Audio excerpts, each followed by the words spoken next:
Hello, good day. Let us try to see today what is the nature of electromagnetic waves. और ऐसा कहा जाता है कि इलेक्ट्रोमैग्नेटिक वेव ट्रांसवर्स वेव की तरफ प्रोपेगेट करती है। ट्रांसवर्स का अर्थ होता है कि इलेक्ट्रिक और magnetic field they are perpendicular to the direction of propagation. और फिर इलेक्ट्रिक और मैग्नेटिक फील्ड के बीच में भी क्या संबंध होता है, हम उसको जानने का प्रयास करेंगे। तो ये पाएंगे this is the theme we are going to discuss today कि तीनों आपस में म्यूचुअली परपेंडिकुलर कि the electric field vector H, the magnetic field vector and the direction of propagation K, they are mutually perpendicular to each other. कैसे और किस तरह से डायग्रामेटिकली इसको रिप्रेजेंट कर सकते हैं, लेट अस ट्राई टू सी। तो the nature of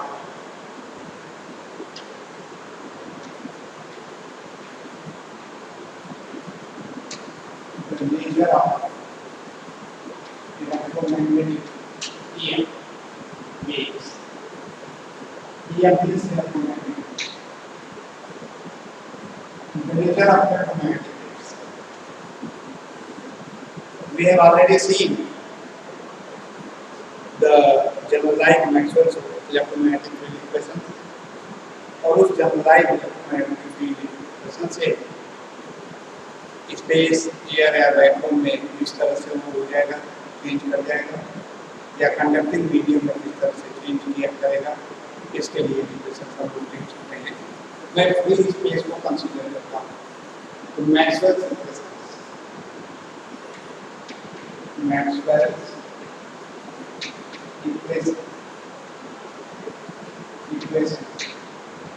in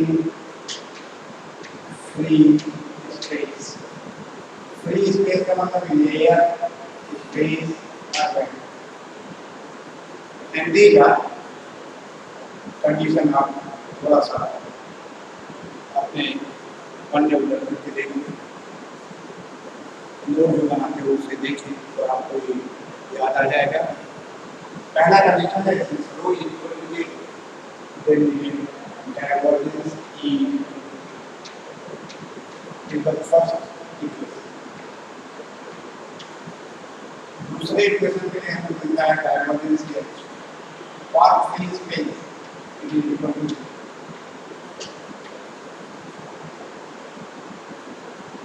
mu challenge से भाग देते हैं। The third equation is curl H. Curl E. It is equal to minus mu zero delta H by delta T. Is the third equation. And the fourth equation relates curl E here curl H. J is equal to 0. First term 0 हो जाता है, second term it is challenging. Is the permittivity of free space delta E by delta. So this is the fourth. These are the four equations pertaining to free space as far as Maxwell's electromagnetic field is concerned. अब electric field होती है, हम इसके पहले भी discuss कर चुके हैं। इट इज लिमिटेड है E equal to E equal to मैं B बता दूंगा,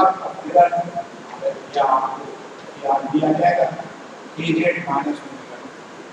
A is the value of the electric field at any location Z and at the time T. A is the maximum value, the peak value. K is the direction of propagation Z है और ये propagation constant A. Omega is the number of frequency. So this is the way in which the electric field is defined. और magnetic field इसी के analogous लिख सकते हो, ये equal to E raised to the power K से minus omega. Equation number 6। तो ये चार इलेक्ट्रोमैग्नेटिक फील्ड इक्वेशन है मैक्सवेल्स के, और इलेक्ट्रिक और मैग्नेटिक फील्ड को हम ऐसे मैथमेटिकली डिफाइन करते हैं। पहले भी हम इसको यूज करते हैं। हम इक्वेशन नंबर 1 से शुरू करते हैं। इक्वेशन नंबर 1 में दिया है डायवर्जेंसी on the left side and it is equal to 0. So from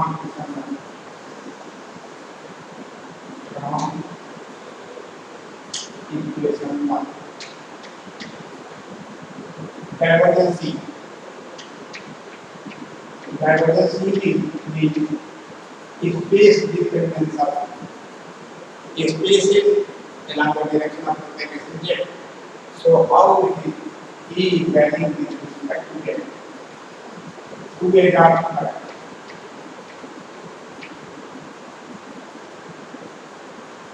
और delta u by delta z आप निकालोगे ई का तो with respect to delta z E के I multiply and rest as such तो we get J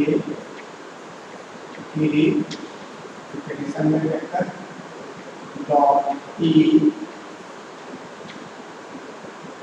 the electric field देखो एक ध्यान में पहले भी आप जानते हो JK will combine the multiplier and the whole thing as such. So JKE, K is vector quantity, multiplication with vector, electric field component vector E, और दोनों बीच में आएगा डॉट और according to the equation number 1, it is equal to 0. So this becomes equal to 0. J से divide कर दीजिए and we get K dot E. This is equal to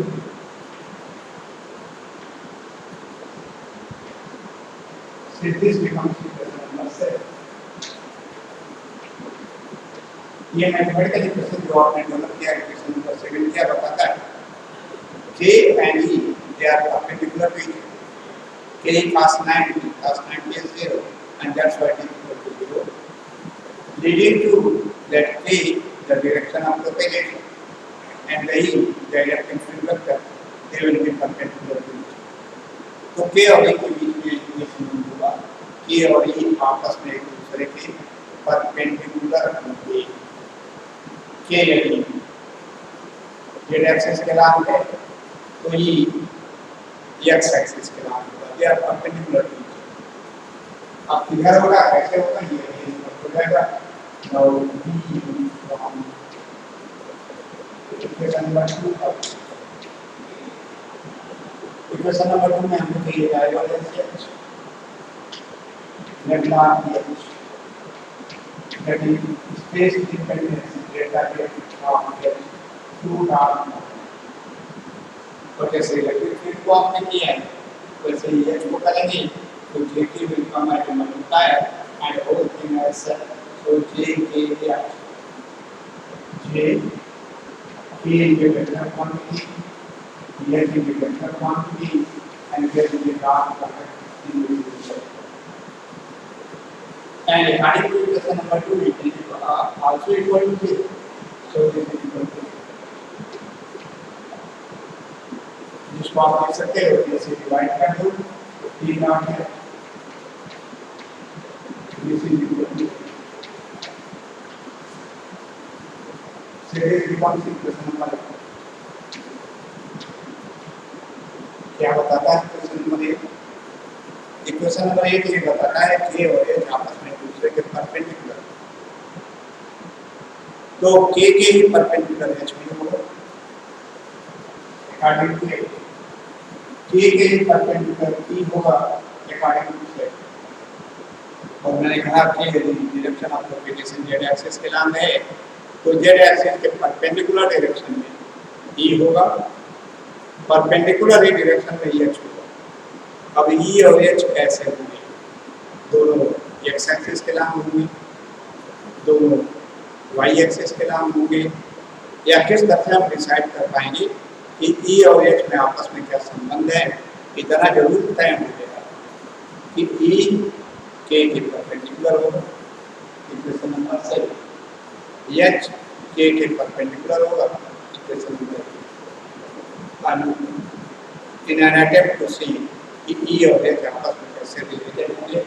तो ये लिखा equation number 3 from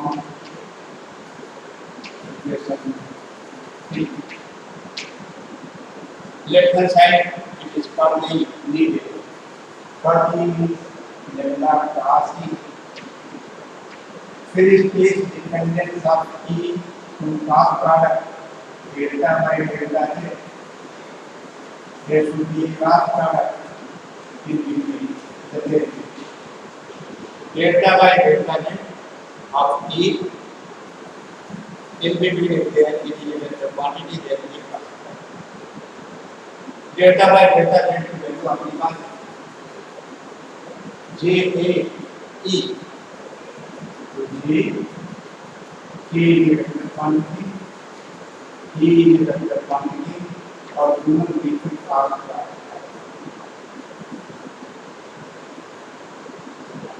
data vector के respect में value करना है J के वेक्टर में मल्टीप्लायर एंड होल थिंग है sir.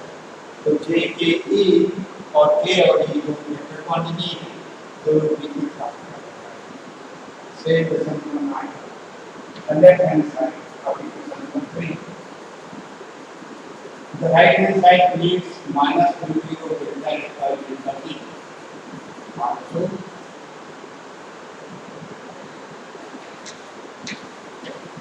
delta x by delta t. The differentiation in हम उसके वेक्टर क्वांटिटी h.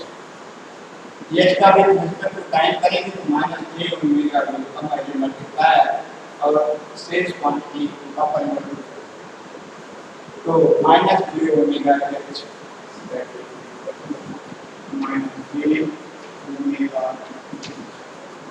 ये की वेक्टर क्वांटिटी ओमेगा स्केलर तो इसलिए मैं क्लास का जनरेटर मैं काम करता हूँ delta x by delta t की वैल्यू ये होगी और राइट हैंड साइड के लिए minus mu0 delta x by delta t तो इसमें माइनस mu0 को निकालना निकल सकती है इसको पहले नंबर है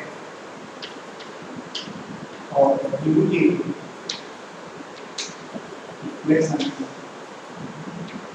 9 and 10 in equation 3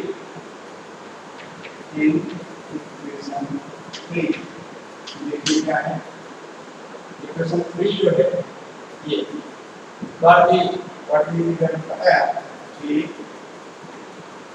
E cross E Varti की वैल्यू है is equal to minus mu0 delta x by delta t delta x by delta t constant minus mu0 minus j omega mu0 देखिए माइनस j और फिर आगे एक minus तो ये इसको कर देगा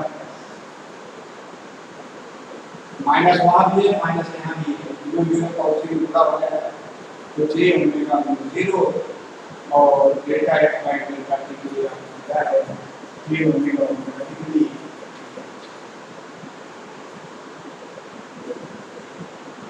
इक्वेशन नंबर 10 को यूज करिए इक्वेशन नंबर 3 में minus mu0 minus minus plus वही एक्सप्रेशन केवल mu0 का पूरा हो जाएगा तो j omega mu0 j omega से सिंपल है एंड ये a cross e is equal to omega mu0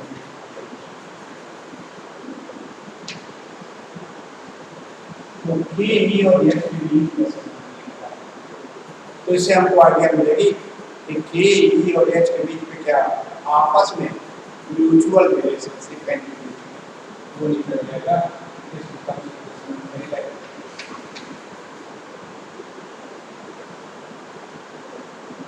इसका मतलब ये क्लास का है the resulting vector B perpendicular to k के परपेंडिकुलर होगा या लिखिए प्रैक्टिस कर सकते हो और e के भी परपेंडिकुलर है मतलब e डॉट h की वैल्यू भी 0 आएगी the resulting vector h will be perpendicular to both A and E.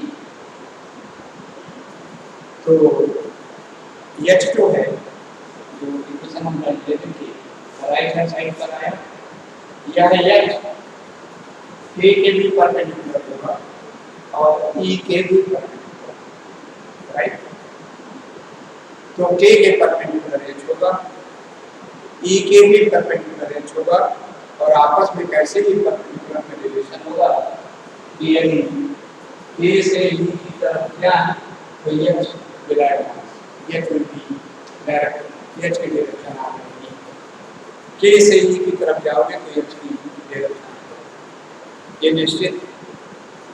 K से E की तरफ आपको जाना है तो H होगा, E से K की तरफ जाएंगे तो माइनस H होगा। क्रॉस प्रोडक्ट का ये करो, A cross B equal to minus B cross E। तो जाना है आपको, K से E की तरफ जाओगे, K की डायरेक्शन से E की तरफ यदि रोटेट करोगे तो H का डायरेक्शन प्राप्त होगा। ये तो अब थोड़ा सा और स्पष्टीकरण करने इसका कि जो ये सजेस्ट करता है वो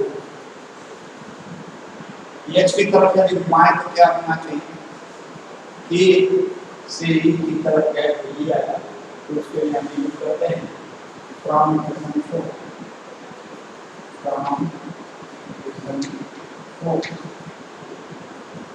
हमको जरूरत है कर दिया तो कर दिया निकला क्रॉस H कि स्पेस दे रिजेक्ट क्रॉस प्रोडक्ट के थ्रू H का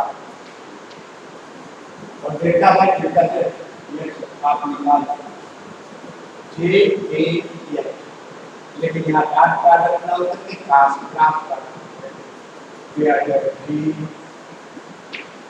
K क्रॉस H से इक्वेशन नंबर से यहाँ ये इक्वेशन नंबर 9 ये आ गया एक ये बताइए आप सकते हैं कर दिया space derivative of H through a cross product तो J की क्रॉस H आएगा, राइट हैंड साइड पे भी the value for delta E bye delta T यहाँ यूज कर लेते हैं और तब सब्स्टिट्यूट करते हैं equation 4 delta E bye delta T this will be equal to E का भी रिस्पेक्ट टू T करेंगे माइनस J ओमेगा का कॉम्प्लीमेंट मल्टीप्लाई और दिस क्वांटिटी है सच दैट E तो ये हो जाएगा माइनस J ओमेगा T से इक्वेशन नंबर 13 इसमें डॉट पास करते हैं omega is scalar quantity E is only vector quantity, so the whole is the derivative between E multiplied through J. अब तो राइट हैंड साइड में केवल वेक्टर ही नहीं, और ये भी वेक्टर ही का स्केलर मल्टीप्लाई है। तो इधर डॉट और पास करते हुए है, अब इसको ये कर दो in the equation 12 and 13 using equation and 13 in equation 4 in equation 4 for the given bar as G T cross H for the is equal to epsilon 0 तक में पूरा हो जाएगा तो G epsilon 0 omega delta E bye delta T केवल epsilon 0 का पूरा हो जाएगा minus J epsilon 0 omega T J cancel फिर यहाँ पर एक नेगेटिव साइन है तो नेगेटिव साइन को आप खत्म कर सकते हैं। अभी मैंने एक प्रॉपर्टी बताया क्रॉस प्रोडक्ट में A cross B is equal to minus B cross A तो इस क्लास में हम ऑर्डर बदल दें तो ये माइनस हो जाएगा, माइनस माइनस हो जाएगा। सो बस तो हमको मिल जाएगा x क्लास के ऑर्डर बदल दें। ये से x में जा रहा है तो नेगेटिव साइन है, x से k में जाएंगे तो नेगेटिव इधर जाएगा, नेगेटिव कैंसिल कर जाएगा, नेगेटिव साइन मिलेगा।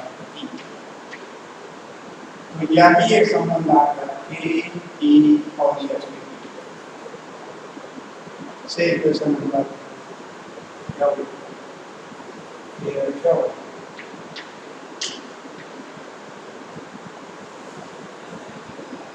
इसका मतलब x class के the resultant vector is E will be perpendicular to h and E will be perpendicular to k.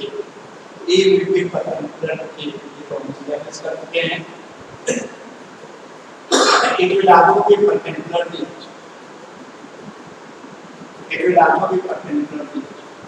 और डायरेक्शन किधर होनी चाहिए? E, A और H में एक और स्पष्ट है कि E और H और K आपस में म्यूचुअली परपेंडिकुलर होंगे। इस तरह से होंगे कि x, y, z एक्सिस में यदि H से K की तरफ जाए तो इलेक्ट्रिक फील्ड की डायरेक्शन प्राप्त होगी। H से K की तरफ जाए तो इलेक्ट्रिक फील्ड की डायरेक्शन प्राप्त होगी इक्वेशन नंबर 14 के अनुसार, और K से E की तरफ जाए तो मैग्नेटिक फील्ड की डायरेक्शन प्राप्त होगी इक्वेशन नंबर 11 के अनुसार। तो कैसे इनकी स्थिति बन सकती है मैं लेफ्ट हैंड साइड से बता रहा हूँ, क्योंकि हम लेफ्ट हैंडेड कोऑर्डिनेट सिस्टम का इस्तेमाल करेंगे। ये है x एक्सिस, द मिडिल, ये है y axis, the four finger, और ये है तर्जनी हम in the direction of the z axis. क्यों इसी को कहा राइट हैंड से नहीं किया, राइट हैंड से नहीं बताया, क्योंकि वो हो नहीं पाया। x से y की तरफ जाओ, ये x है, ध्यान रखना, ये x नहीं है, ये x है, ये y है। x से y की तरफ जाएं, इसको डायवर को घुमाओगे तो z एक्सिस है। y से z की तरफ जाएं, घुमाओगे ऐसे y से z की तरफ, तो ये डायरेक्शन है। z से x की तरफ जाओगे तो ऐसे घुमाओगे तो ये एक्सिस, इधर से इधर जब जाओगे तो ये एक्सिस है। देखो x से y की तरफ घुमाओगे तो ये आएगा, y से z की तरफ जाओगे तो x आएगा, और z से x की तरफ जाओगे तो ये आएगा। तो फिगर कैसे इसकी खींची जाए, तो हम फिगर के लिए मान लेते हैं, लिख लेते हैं इसको कैसे होगा। ये नंबर को यूज कर सकते हैं, हम बता रहे हैं इसको x एक्सिस और x axis, y axis, z axis कैसे होते हैं ये आप जानते हैं। मैं थोड़ा सा रेफरेंस दे दूं। x से y की तरफ जाओगे तो ये according to the screw rule z axis है, y से z की तरफ जाओगे तो x एक्सिस आएगी, z से x की तरफ जाओगे तो y एक्सिस आएगी। इसी तरह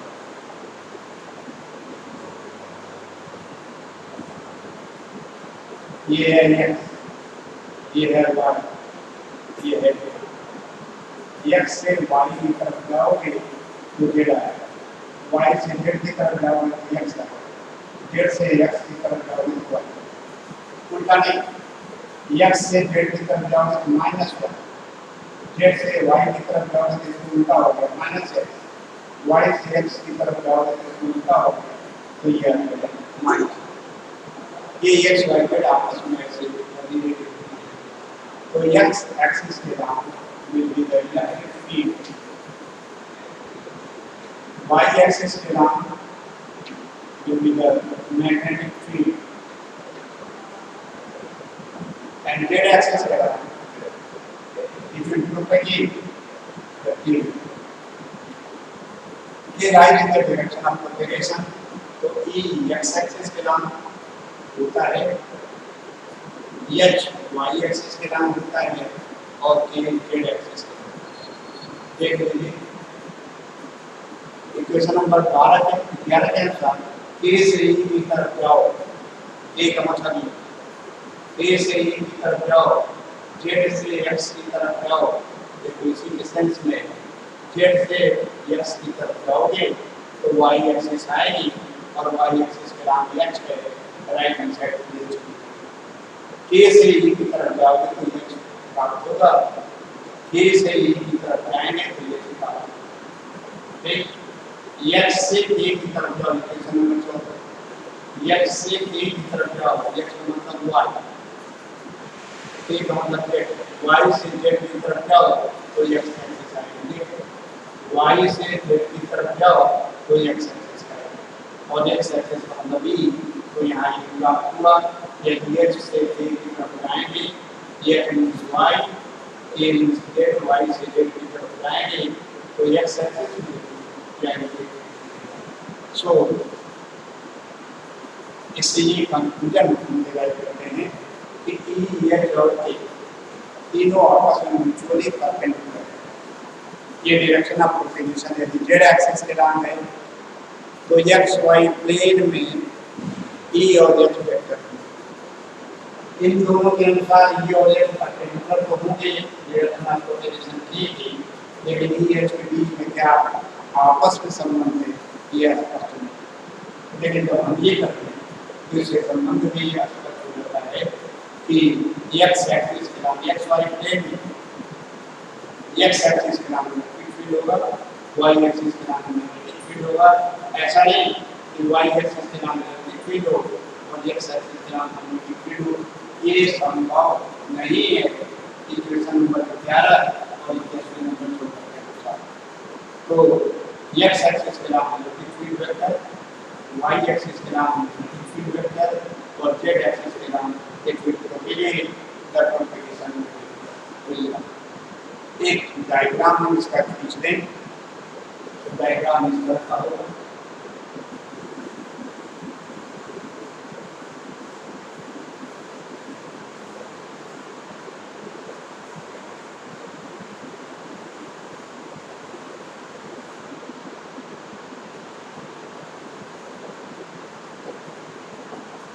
थोड़ी सुविधाजनक हो जाएगी तो हम कोऑर्डिनेट कैसे बनाना, this is one axis, this is the second axis and this is the third axis।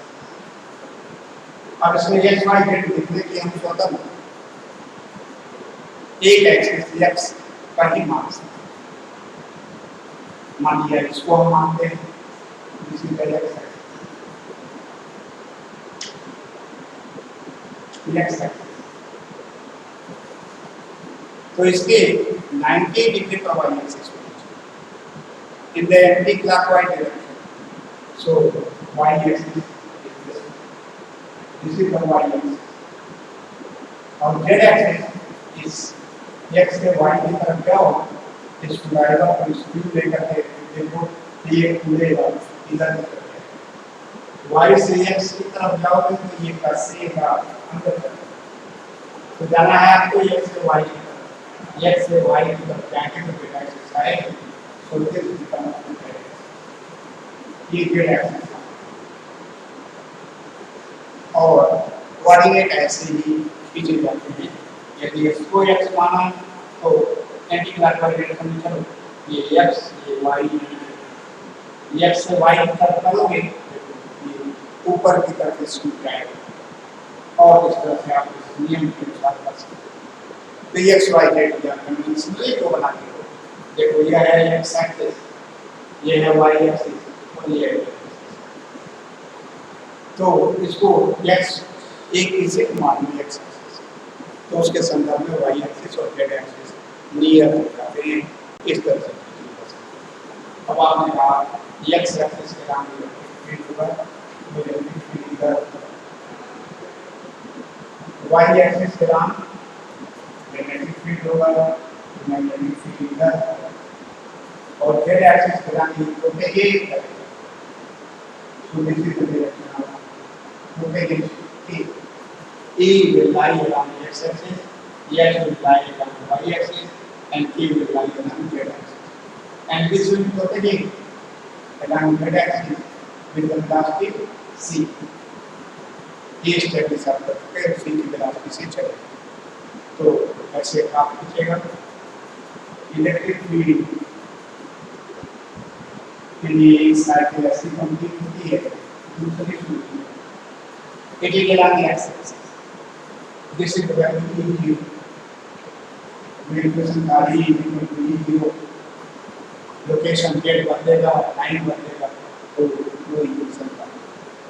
और मैग्नेटिक फील्ड के लिए ये ग्राफ ऐसे होगा,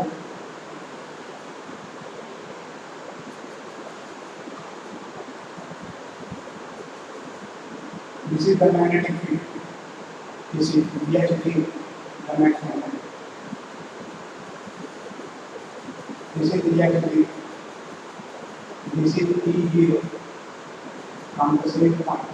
ये मैक्सिमम वैल्यू, ये मैक्सिमम, तब ये मैक्सिमम होगा, तब ये भी मैक्सिमम होगा। ये मिनिमम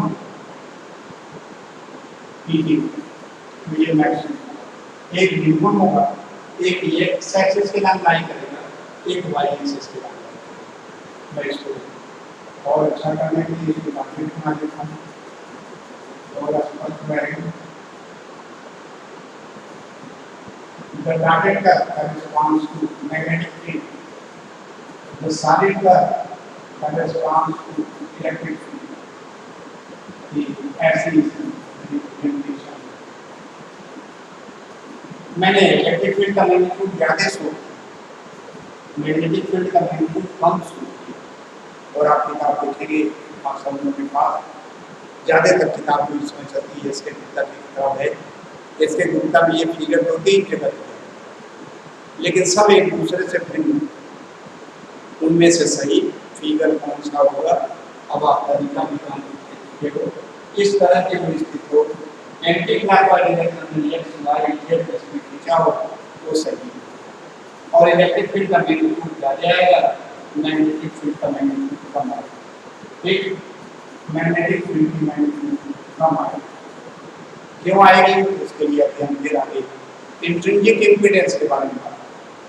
जब इलेक्ट्रोमैग्नेटिक रेडिएशन प्रोपेगेट करती है, तो ये एयर भी, स्पेस भी, वैक्यूम भी कुछ न कुछ रेजिस्टेंस साफ करता है, और जो रेजिस्टेंस साफ करता है उसको हम कहते हैं इंट्रिंसिक इम्पीडेंस। उसके बारे में हम आपको बताएंगे बाद में। और उसमें इलेक्ट्रिक फील्ड और मैग्नेटिक फील्ड का रेशियो 376.7 हो रहा है। तो इलेक्ट्रिक फील्ड 376 टाइम मोर होती है in comparison to magnetic field. इसलिए मैग्नेटिक फील्ड को हमने छोटा एम्पलीट्यूड शो किया है और इलेक्ट्रिक फील्ड को हमने बड़ा किया है, ऐसी स्थिति है। तो देखो, ये इलेक्ट्रिक फील्ड एक्स एक्सिस के नाम है, magnetic field Y axis, X axis के नाम magnetic field, magnetic field Y axis के नाम, और जेड एक्सिस के नाम तो इलेक्ट्रिक और मैग्नेटिक फील्ड ऐसे। इलेक्ट्रिक फील्ड एक्स एक्सिस के नाम है, तो मैग्नेटिक फील्ड वाई एक्सिस के नाम। ये इलेक्ट्रिक फील्ड अपनी जगह पर घूमे रहता है, तो साथ साथ मैग्नेटिक फील्ड, और they are propagating along perpendicular direction में। तो ये इसके परपेंडिकुलर, मान लो इलेक्ट्रिक फील्ड है, तो मैग्नेटिक फील्ड इसके परपेंडिकुलर आएगा, और जेड एक्सिस के नाम ये प्रोपेगेट करता हुआ चला जाएगा। तो ये स्थिति आएगी, और इस तरह से नेचर आपको इस ट्रांसवर्स के रूप में ये चलती है, लेकिन मैं so this is transfer today.